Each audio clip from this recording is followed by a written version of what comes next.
অসম আৰু মেঘালয় চৰকাৰে এটা বন্ধুত্বমূলক আৰু সৌহাৰ্দ্যমূলক পৰিৱেশত আলোচনাত মিলিত হওক।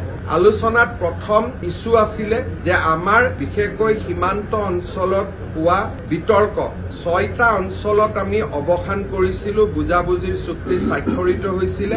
তাত আমি ১৫ আগষ্টৰ আগতে বাউণ্ডৰী পিলাৰ মৰাৰ বাবে সিদ্ধান্ত লৈছো। মেঘালয়ে কেইটামান এৰিয়া আমাৰ পৰা বিচাৰিছে নতুনকৈ এখন গাঁও, কিন্তু লগত এইটো আমাক প্ৰতিশ্ৰুতি দিছে যে তাৰ বিপৰীতে সম পৰিমাণৰ মাটি তেওঁলোকে অসমক দিব।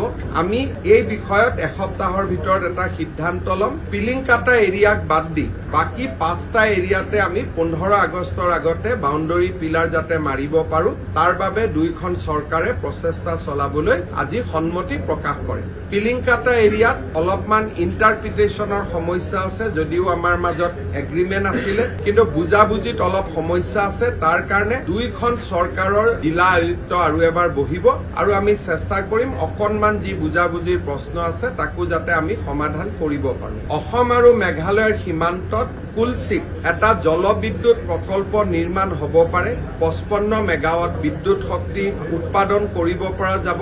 বিদ্যুৎ শক্তিতকৈও ডাঙৰ কথা যে কামৰূপ আৰু গোৱালপাৰাৰ এটা বিস্তীৰ্ণ অঞ্চলত জলসিঞ্চনৰ বাবে পানী পোৱা যাব।